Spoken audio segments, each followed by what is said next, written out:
only show up for a few seconds and then go away. So feel free to use it frequently. Yes, thank you. I'll put a heart so you can see what it looks like when you have a response to what one of the speakers is saying. And then, yes, thank you. Good audience. You guys are great. And then at the end, we will take questions. So the little, the speaking head, you can raise your hand using that in order to ask to speak or ask a question near the end of the panel. So why don't we get started with introductions for now? We are talking about climate and NFTs and the controversial things that are being discussed in the media, in our houses. I'm sure all of us have these conversations. So our panelists today are very well informed, and I'm so excited to hear their opinions. Looking forward to talking to you guys about this. If you can, if our panelists can turn on their cameras, that would be great. We have a few new features here where if you, there are some silent areas of the screen. Yes, thank you for turning on your camera. And if you want to discuss things with other people, there are areas that are not the same as our larger area.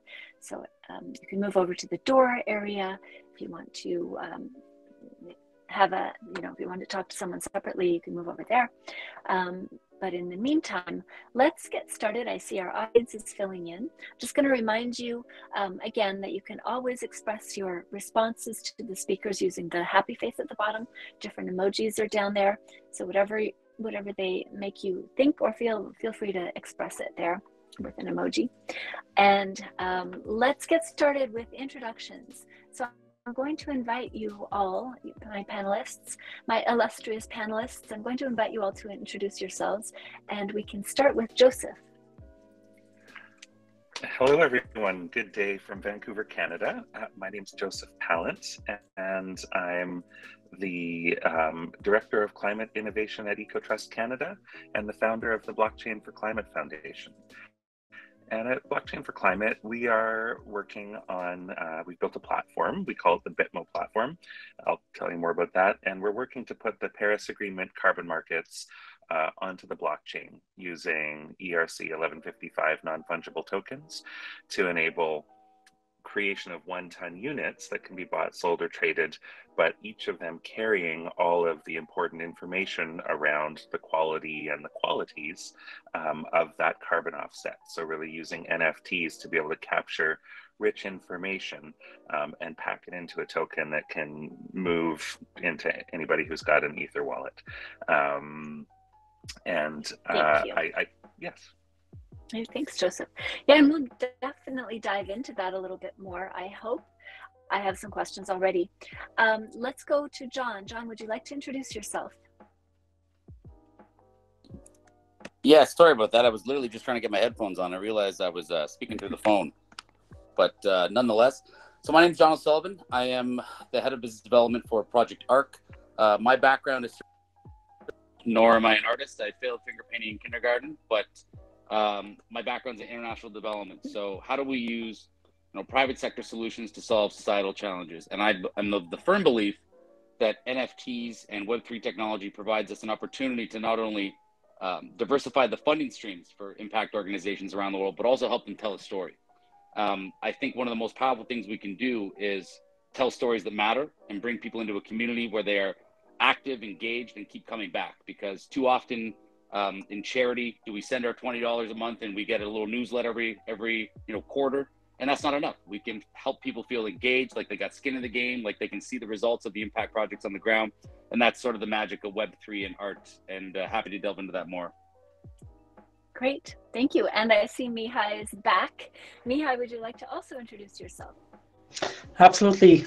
Thanks for the invitation. My name is Mihai. I'm currently in Berlin and project manager at Project ARC. Have started my adventure with Project ARC with a different project called Carbon Base, which we tackled carbon credits, carbon calculation, and emissions in the outside world, not for crypto per se. And my background, it's in project management, leading a lot of NGOs, foundations, building projects from scratch, and leading a lot of efforts in the social impact space, coupled with business acumen and work in various sectors. So basically, right now I'm marrying the two, basically working in the social impact business. And yeah, happy to be here and debate what's actually of value, what NFTs can bring long term, and what is the promise of NFTs beyond the carbon emission sort of debate and controversy around it. Yeah, I happy to can't be wait here. to get into that with you. Thank you, Mihai. Alistair, would you like to introduce yourself? And can we see your camera? Oh, thank you. Yeah, there, I'm Sam. So yeah, my name's Alistair Caithness. I'm CEO of Zion and Energy Tokens. Our company tokenized the first oil and gas energy interest assets in America. Our white paper was written by leading professors in University of Columbia. One was a consultant in the World Bank. It was University of Florida and University of Michigan. What we do is, obviously, we look at energy as a whole. That's why we went into energy tokens. So we're looking at tokenizing renewable energy projects. These are security tokens. They're not cryptocurrencies. We've been in the space since 2018. Essentially, what's happened is the industry's grown up around us. So if people want to understand what I do, I sort of do energy-based NFTs. We were calling them asset-backed tokens, which, you know, obviously what I believe they are, but, you know, the industry calls them NFTs. And then we're starting to call these energy NFTs in terms of what we're developing. Great. Yeah, it's an interesting intersection. So I feel a kinship with the... Understand any adoption, you know, so Bitcoin mining was getting a bad rap when people are talking about Bitcoin mining creates as much CO2 emissions as Argentina. But essentially, because all the Bitcoin mining was getting done in China, and everything that gets manufactured in China is done by coal. So if you think of like all your Apple products through Foxconn, you know, it's like the white elephant in the room. I live in California now. I live in San Diego. Everybody wants to be green, but everyone uses Apple product, and that Apple product's been manufactured by coal out in China by Foxconn. 94% of Foxconn's production is coal right now. So when they say 6% is renewable energy. So people need to understand that anything that's manufactured in China is made from coal. So the problem is when you come into Bitcoin mining, everyone's talking about Bitcoin mining, and oh, this is manufactured by CO2 emissions, but then all the Bitcoin mining was getting done in coal. So as green Bitcoin mining gets done, and then NFTs and all this technology, yes, it's using electricity, but what's starting to happen in the energy space is, and especially in America and places like Texas, is there's a lot of Bitcoin mining and green Bitcoin mining, and all this stuff is now getting done by, you know, connecting to oil pumps, and then suddenly they're capturing gas and flaring of gas, but now they're using green energy to it. So to me, and going forward, I think it's a bit of a bad rep when people think, oh, the carbon emissions of, you know, NFTs. It's like, to me, it's a bit ridiculous, because what's actually happening is it's where the electricity is getting powered from. So, you know, what you want Western countries to start to do is start using sort of green energy for this. And this is why we are going into green Bitcoin mining over here. So we've acquired a lease down in Colorado that we're going to start doing green Bitcoin mining purely and utterly because the electricity source that's powering this is renewable energy. We're partnering with a company in California that's getting involved in using wind, a sort of small wind farm or wind power, wind farm and solar panels to actually do green Bitcoin mining. So people need to understand that this is energy and how it's actually coming there. So the carbon emissions from that, and you know, I'm involved in oil and gas, been involved in that for 20 years, but I'm coming from Scotland, and it's, you know, it's one of the leading places in the world for green energy as well as sort of carbon footprint. So the energy source is coming over that way. And I feel that this, you know, I talk about it all the time. I go on different podcasts, but I think people need to understand that you know, if you use anything that's manufactured in China for energy, it's from coal. It's as simple as that. So people need to understand when the manufacturing and the power sources come back to the US, you know, we've got to start using green energy for this as well. You know, and to me, that's the total crux of the whole thing. You know, and Yeah. I think it's just a bad rep. So that's my take on the whole thing. So I don't know what everyone else thinks of it. Yeah, Joseph, you had a response. The great thing about well, about many things, including climate and including NFTs, is that it's actually a knowable issue significantly. And especially with the blockchain, if we're looking at tokens and their creation and their movement, we're able to see, so on the Ethereum blockchain, for example, we're able to see the gas that's used to create them. And then we're able to take, you know, the existing data and data that continues to get improved a bit, around what is the carbon footprint of the whole Ethereum blockchain, and then parse that out to what was used to make our NFT. And then there's also another aspect around that the blockchain is going all the time, but I'll try to touch on that in a sec. So my mantra around this, as a carbon market person, I've been developing carbon offsets for the last 17 years. And the way we look at it in carbon accounting is quantify the impact of your product. So in this case, an NFT, reduce it where possible, and offset the rest. And I think, you know, there are big intractable issues in the world, but as you break them down, you can actually get to some real answers. And I continue to recognize that those answers have a hard time competing with the hype sometimes. But I think that all we can do is drill down into that and then work on getting that information out. And so with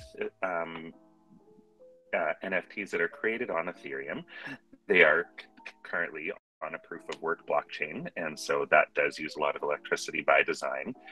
As Alistair was pointing out, very significant coal grid in China, which made that footprint quite significant, especially when it was not the season where there was a lot of hydro there. I'm actually not sure. We hear a lot about the Bitcoin mining coming back onshore in the States.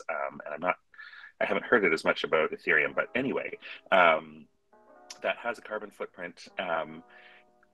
And what you can do to reduce it is use a different blockchain. So people are using Polygon, people are using Tezos, and these other blockchains that are already proof of stake. And so that's a great way to bring your carbon footprint almost to zero. And then I always harp on offset the rest.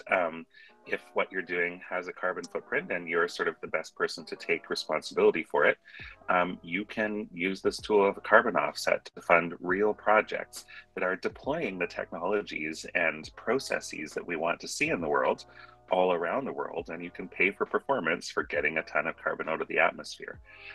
And so I sort of do that arc for people, because it's not saying that NFTs have no problem. It's not saying that NFTs are going to boil the ocean. It's saying we've got tools to figure this out and mitigate the impact.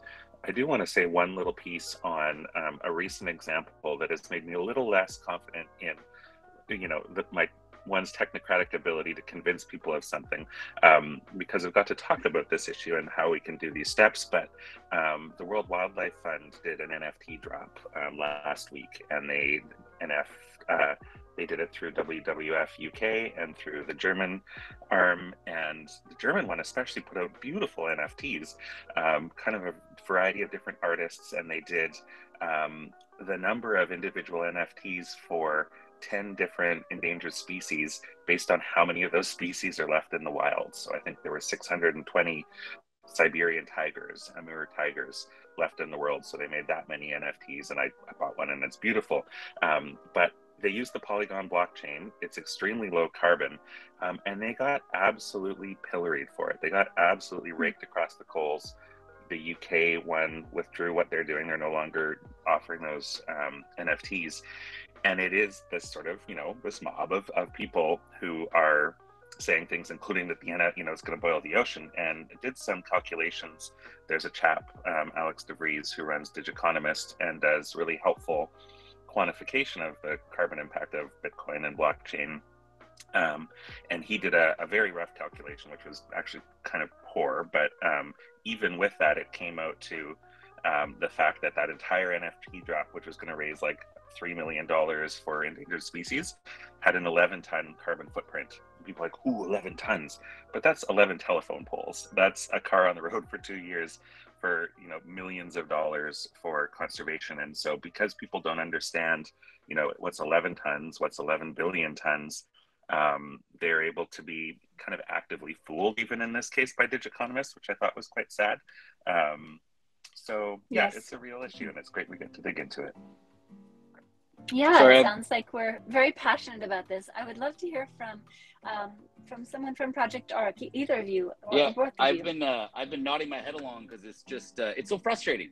We're also partnered with the World Wildlife Fund Panda Labs division, and we were funding a project to reintroduce the endangered European bison back into the wild in the Carpathians in Romania. And you know, this is Europe's largest land mammal. It went extinct in 1920 in the wild, and they've been diligently working since 2014, 2016 to reintroduce, and then also engage the local community that lives, you know, deep in the forest, that are traditional hunters, to actually turn them into conservationists themselves.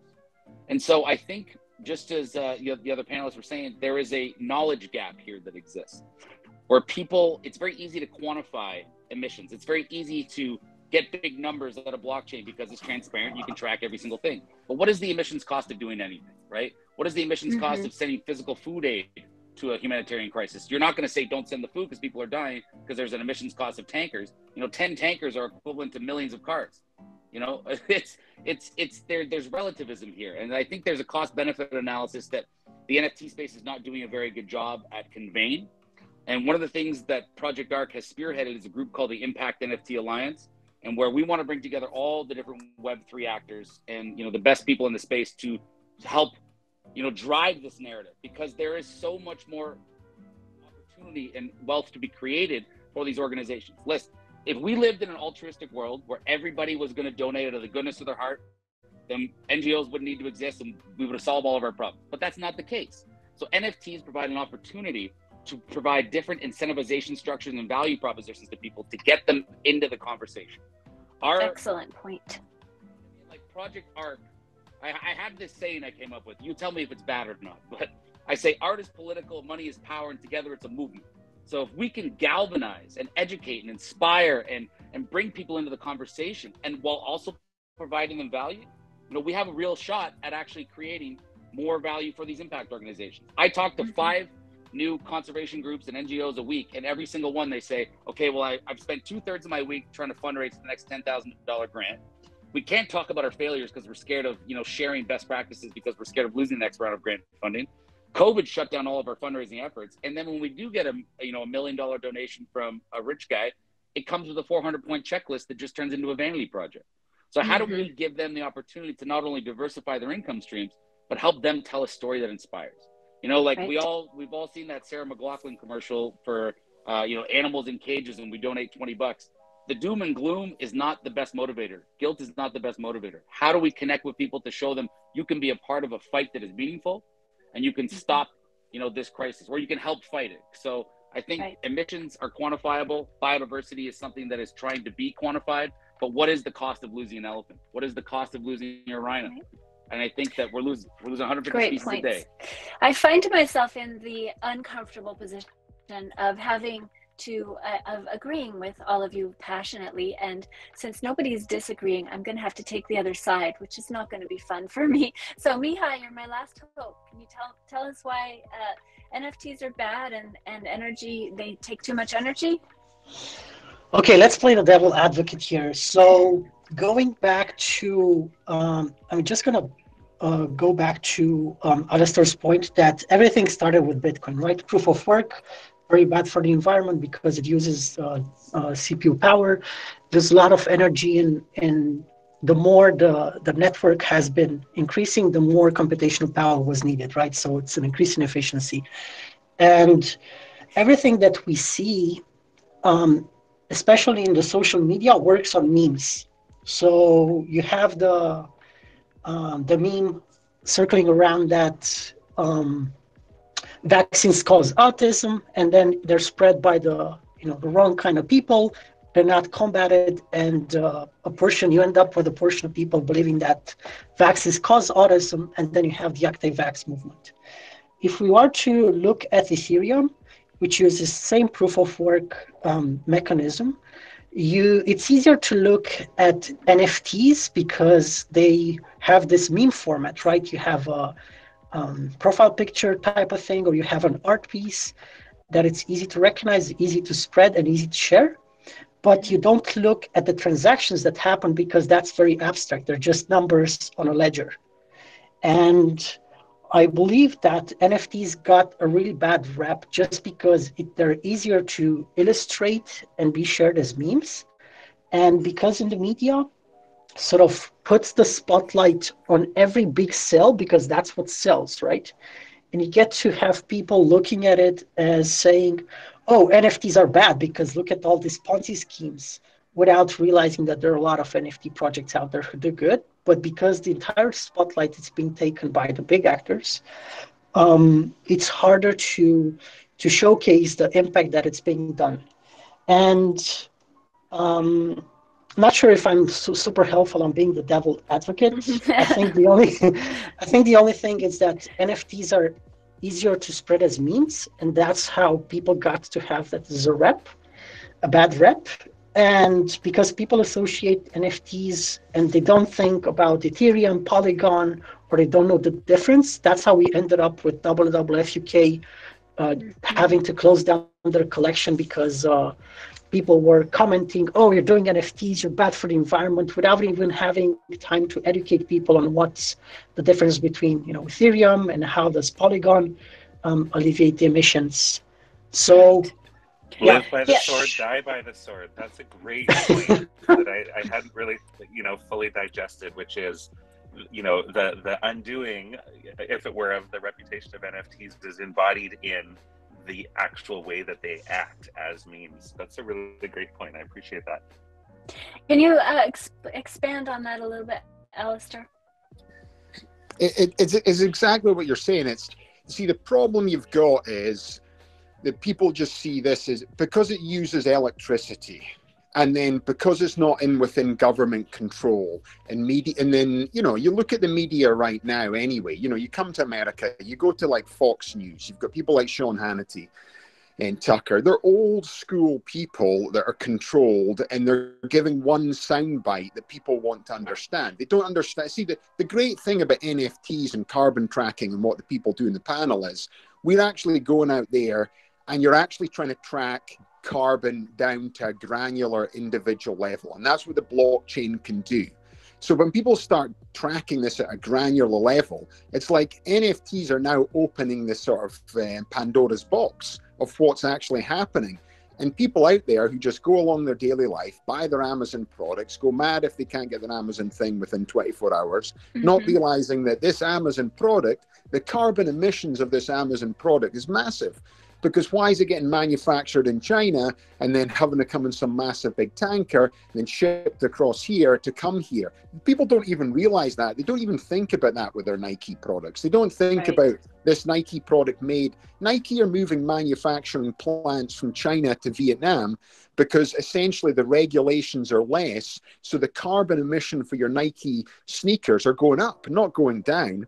But they're not going mad at Nike because they don't understand it. But because NFTs are on the blockchain and we're tracking the carbon emissions of this, suddenly people are thinking, oh, this is absolutely outrageous. Why is this technology? But wait a minute, everything's like that.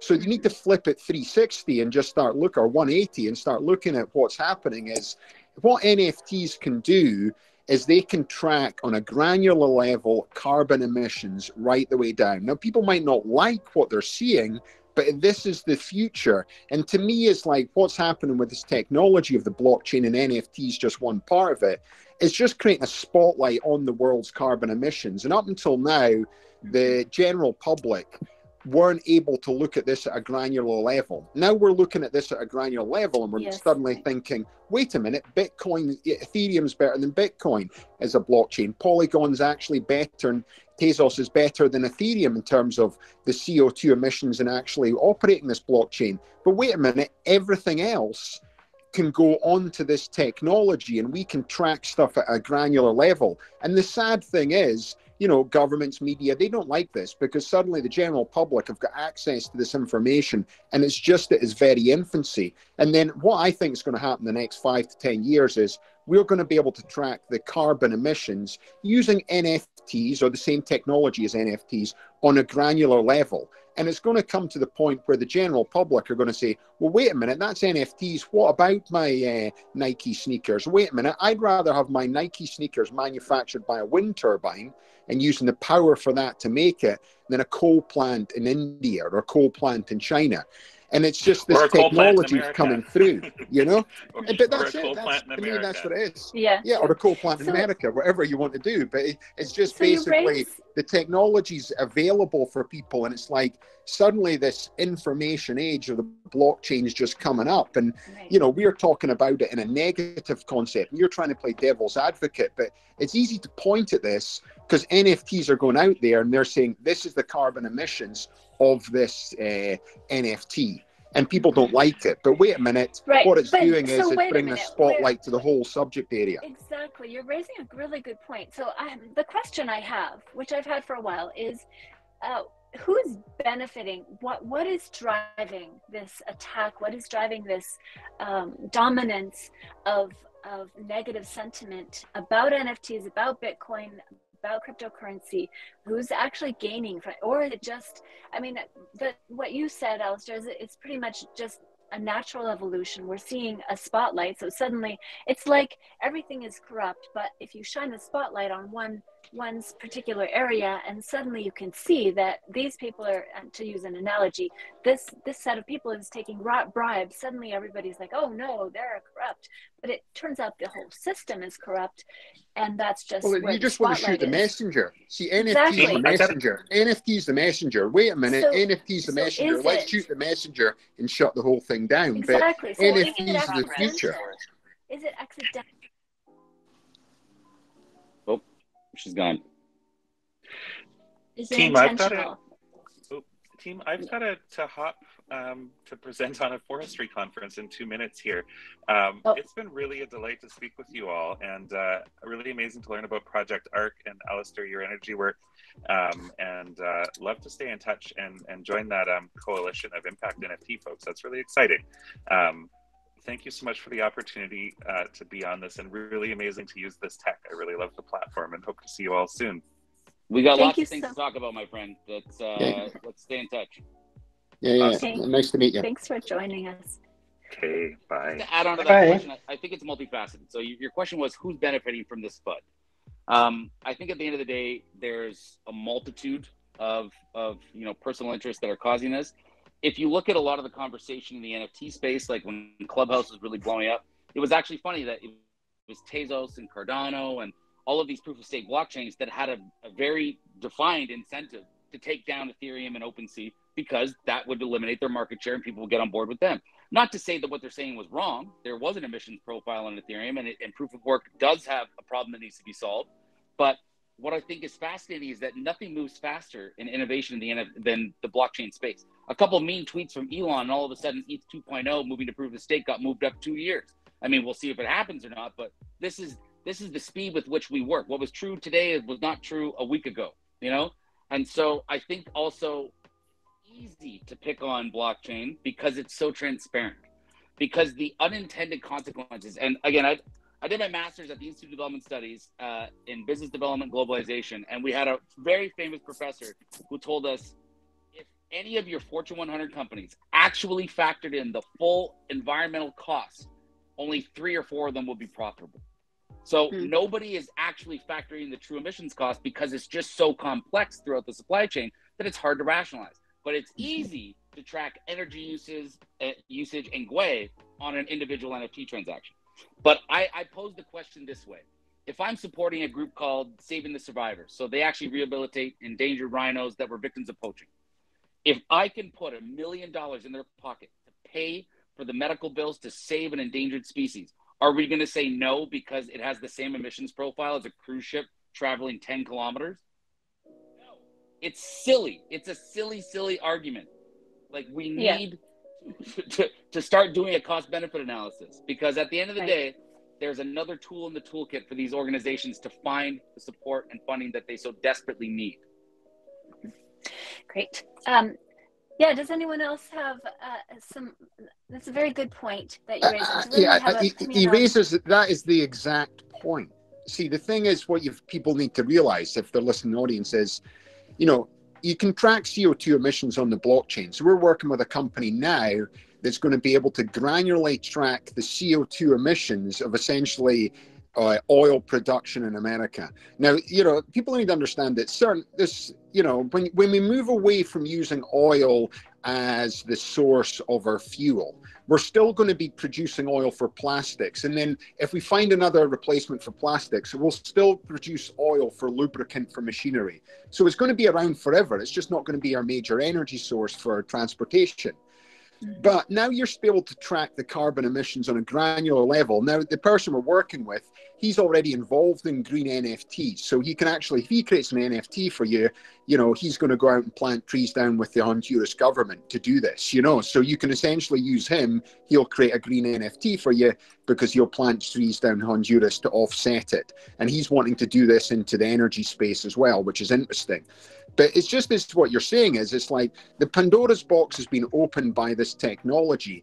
And then what's scary to these big Fortune 500 companies is that the general public now, using this technology, are now being able to aware of the CO2 emissions on absolutely everything going forward. So our carbon emissions for these massive companies are now becoming clearer and clearer on every single day. And it's like, it's easier for them to put the blame on NFTs rather than, wait a minute, can we use this technology to... And I just think this technology is the reason why we're going to change the world in terms of carbon emissions, because now suddenly people out there are going to say, well, wait a minute, we can track carbon to a granular level in oil production. We can track carbon to the granular level on creating an NFT. We can track carbon for this. Well, wait a minute, can we not do it for absolutely every product we've got? And that's what's so exciting about what NFTs and this technology is coming out, because suddenly we can do this with absolutely everything. And the next 5 to 10 years, everything's going to be tracked. And then suddenly these companies are going to have to pivot the way they operate, because, you know, it's always the consumer. If we all went and said, right, I'll tell you what, Nike, we're not going to buy any of your sneakers until you reduce the carbon on it, you know, and we just don't buy them for the next 2 weeks, they'll have to change. But right now, we don't care because we want the product so much. And then they use clever marketing. So they do sort of social outreach marketing. You've got different people coming in, develop them. You think Nike's the greatest brand. I've got a 6-year-old boy. Everything he wants is Nike, you know, because he's basically coming in from that. But suddenly we start looking at their carbon emissions, using this technology and tracking that, then we might not like them as much as we want. And that's just, it's the tip of the iceberg. This thing to me is like a domino effect's going to happen. And this technology that people are coming out there, and it's easy to blame NFTs, but realistically, all NFTs is the tip of the iceberg for the general public to start to understand what's going on out there. And then people need to realize that once we go en masse and make a decision en masse, then, you know, the market space changes. And, you know, they don't want that because you're making money from that. It's a bit like, you know, why are they still opening coal plants in India? Why are they opening in China? Because we need the product. You know, and I don't even blame China and India. That's the world's factory. It's like, it's not like America. Oh, yes. Oh, it's the world factory. We want the product. We want it cheap. They're making it. So let's not blame China and India about it. You've got to get your own house in order first, you know? And that's the way I see it. Mihai, do you think that this is addressable? Do you think that it's possible for us to change that narrative? And as Alistair alluded to start to educate people about what is really happening and why we're shining a spotlight, you know, to change things so that we do see where the energy emissions are going? So there are two things here that I want to address. One, it's the educational space. John has mentioned early on that there's a knowledge gap. And the main problem is that it's so hard to trust. It feels like people don't know who to trust anymore in terms of studies, because if you just put a Twitter from a very influential person, would you rather believe that rather than a study being done by a reputable organization? That's a dilemma that we live in. And I think we are lacking proof of concepts that are relevant to what we're doing. So I was part of a panel on the COP26 where there were were only actors that work actively in the blockchain space to defeat this climate change by galvanizing all the money from crypto into actual solutions. And if you look at that room, you would see the actual quality people that are working towards changing the environment. But if you look at the narrative on a global level, of course, what's going to attract attention is what's the highest NFT that has been sold, who has made money, how much has Meta lost in terms of stocks. So if you look at it from this angle, of course, the viable solutions and proof of concepts will be just laid down, and the spotlight will be taken what's sensational and what sort of installs things in people. And the second point that I want to take is, my colleagues will probably beat me for that, but I want to give the example of KlimaDAO. Not sure if you heard about it. They're basically locking up carbon credits from the registries such that the supply side gets diminished and then the price goes up. There are serious doubts about how the sort of scheme works long term, but what I think it really brought to attention is that if you talk to people that didn't know crypto before, but they were in carbon, everybody knew about KlimaDAO. Everybody heard, and when you have Mark Cuban who endorses this, even though it's not, as I was saying, now don't device, but it brought attention to stuff that can actually be built upon. And talking to a friend of mine, he said, wow, I've just seen 20, 30, 40 solutions of carbon credits on chain being developed after this. So it's not the ideal situation, but we can build on top of it. And I think having this successful proof of concepts that are spotlighted by the media, it's going to attract other better and big solutions. I like that vision of the future. And also what this says is that the overlap between the crypto token space and the climate space is bringing more attention to the crypto, to tokens, essentially, to this whole blockchain industry. That's one of your points that you made, right? Yeah, exactly. I'm actually going to, I have a few more questions for our panelists, but I'm going to invite the audience to ask questions if they would like to.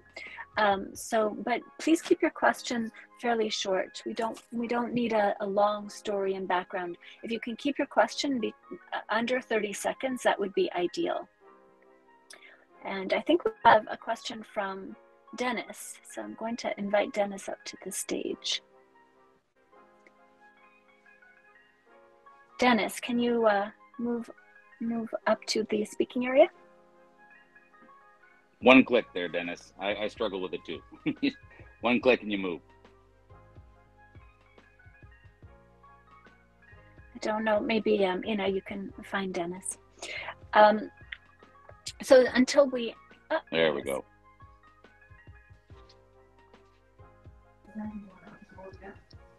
Hello, everyone.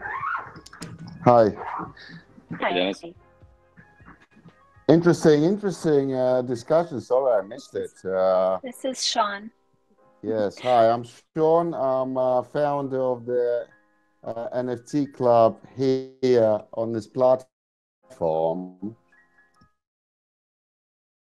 And I'm fascinated by new technology like NFTs.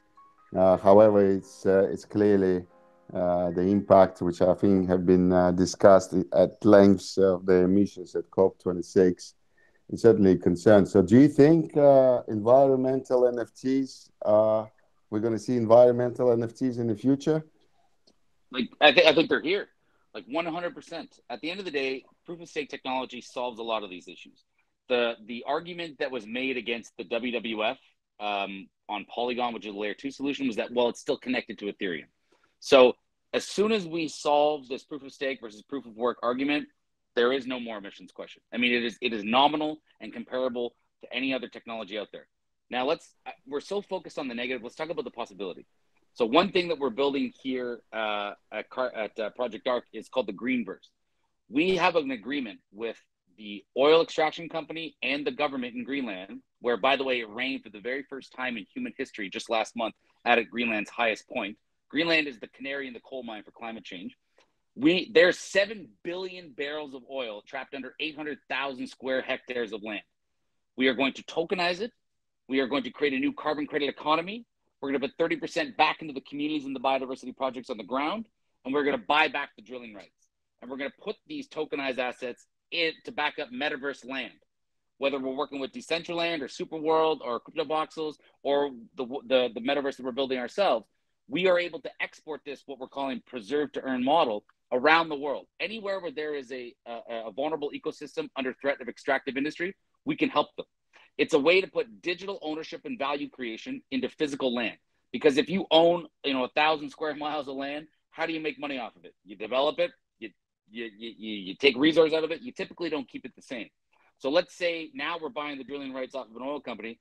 We're going to go in the next project support 50,000 indigenous tribesmen and women in the Amazon rainforest so that they can not be under the threat of deforestation or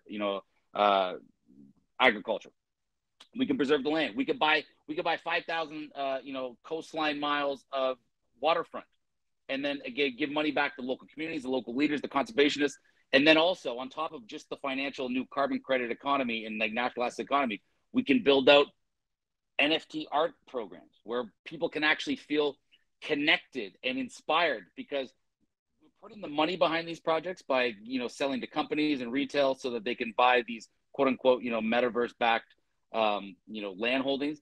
But what if we also created campaigns that made it such political pariah to even try to develop and destroy these ecosystems that companies wouldn't even try? Imagine we had 20,000 NFT holders that are constantly engaged, talking to local indigenous leaders, talking to Nat Geo explorers, talking to scientists on the ground daily on Discord, and actively sharing the knowledge and sharing with each other. It's not just about financial capital, it's about human capital. And so I think that, this NFT world, beyond just the financial gains, the name of the game is radical collaboration and democratization and community. People can come together to actually fight back against the powers that be that destroy things that are part of our common good. Great. I'm sorry. Can I just chip in? Yeah, go ahead. So it's an interesting, because I've just read your profile. You, John, so you're doing the work, you're building the project ACT in partnership with the World Wildlife Fund. And they're all over the news this week with regards to the NFTs. Is that your project by any chance? No, that's the UK one. So listen, the World Wildlife Fund is chapters, okay? So there's chapters for each country, each region. At the end of the day, we're partnered with Panda Labs Division, which is their innovation wing, which is tasked with turning local communities into conservationists themselves. At the end of the day, again, they were crippled by uninformed people. And I cannot stress this enough. All of those people who decided to take time out of their day to tweet about how angry they were, are they donating to WWF? Are they putting in money? I would beg to reckon that most probably aren't. Everybody, it's easy to get mad. It's much harder to actually do something about it. So there is a lot of FUD, and this DeVries guy, I'm sure he's a smart character, but if you Google his name, he speaks to anyone and everyone that's willing to listen to him. You know what I mean? Like, he loves to talk smack, and that's fine, but he's wrong. He's wrong in a lot of ways. And what is the cost-benefit analysis? If I sent physical food aid, humanitarian aid to whatever project, you wouldn't say no to it because of the shipping emissions cost. So why can't we sell NFTs that are less than that ship traveling across the ocean? It is easy to pick on because it's silly. It is. It is easy to pick on. Let's finish up our unless we have Vesselina who wanted to ask a question. If you're here, Vesselina, please go ahead. But oh, there she is. Can you move over to the speaking area, Vesselina? I think you're up. There you go. Good morning, Lisa and all other NFT superstars, which you all sound like NFT superstars to me. How are you today? Great, thank you. How are you? I'm good. I'm excited about this app and all that you're speaking about. I have a question, actually a twofold question. I love the climate change NFT holdings to protect, and you can't get in. And if you try, you'll be taken down immediately. I love that. I think that's what's needed. So kudos to the gentleman that was speaking. I believe that was that John? Yeah. The guy with the hands up. Yeah. Hello. I'm new to this app somewhat. Hi, Sean. Hi, everybody. So I'm Bessie Mink. I'm a singer-songwriter and producer out of Chicago. I wanted to find out if any of you are going to nominate yourselves for the NFT Superstars Award through the Coin Republic. I would highly encourage all of you to consider doing that. And I would like to give you information, if I might, to do that in a different way through an email or however on Clubhouse. I don't see that we can back channel each other here, but I did want to mention how important it is to propel yourself on that platform, as Coin Republic is. Thanks. We'll check it out. I would like to know, is there anybody here from our panelists? Just one final question before we wrap it up. Do any of you own NFTs? I know that Joseph said he owned an NFT. How about the rest of you? It would be a bit of hypocrisy to work in the NFT space and not have one. I just want to add that I'm a hodler, so basically I'm not like the whole controversy around it is that a lot of people just buy NFTs and sell them as soon as the project takes off. It's in a sense an investment. And one person that told me like he has a saying and stuck with me, is that crypto makes you rich and NFTs provide you belonging. So that's what we NFTs provide you belonging. Crypto makes you rich or poor, and NFTs make you belong. Yes. How about you, John and Alistair? 100%. There's an organization called Snarky Sharks. They're helping clean up underwater World War II munitions that were dumped off the coast of Hawaii that are giving people and sharks cancer. Messed up problem, finite problem that we can solve and help dig up those bombs. And I feel connected to that community. You know, these people are an activated, genuine, committed group where we could sell it. We could probably make a quick buck, or let's just keep finding value to one another. NFTs, if you think about it this way, are the Patreon membership and access to artists, community, companies, organizations, and that's it. We've just got to keep connecting. Okay. Do you have a pithy saying to finish off with, like Mihai had? No, you can think about it. Okay. My saying was always the artist political money is power. Together it's a movement. That was my saying. Yeah, I gave mine. True. You did yours. Artist political money is power. And what's the last part of it? Together it's a movement. Together it's a movement. All right, I'll remember that.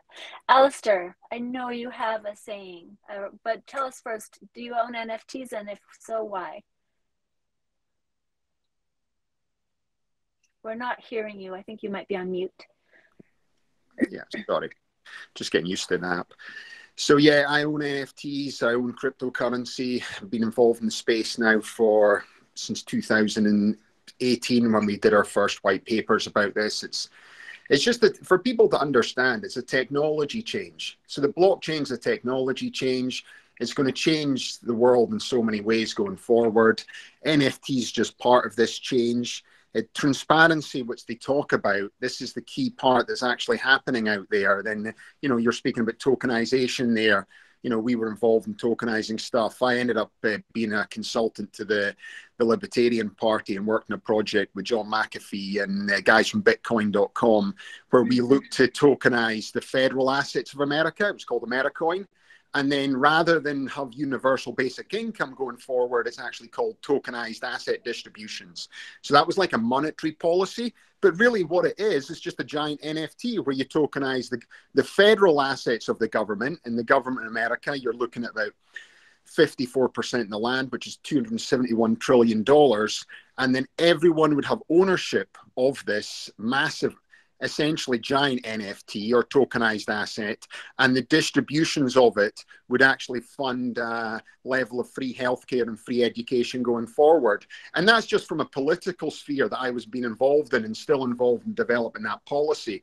So it just goes to show you that it's involved in so many different ways. And it's just like, you know, I come from a sort of industry background, but then you move into the political side of things. You see more and more political parties now getting blockchain people involved.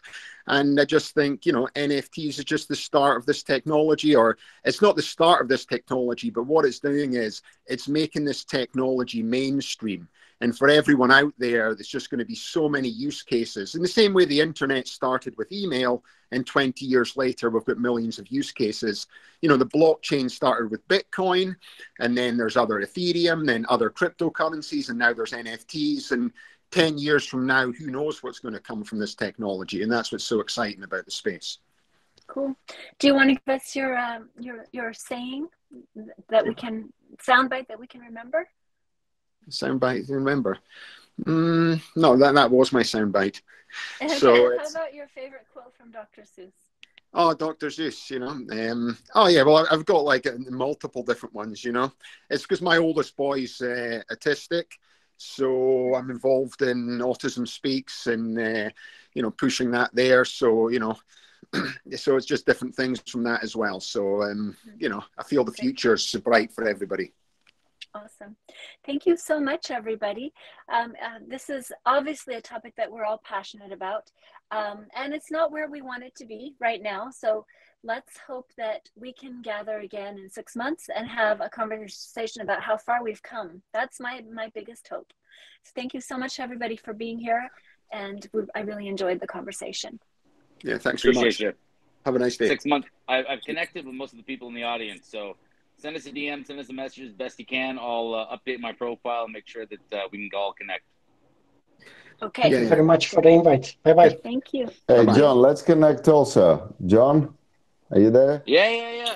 I'm pressing. Yeah, I'd like to connect with you guys as well.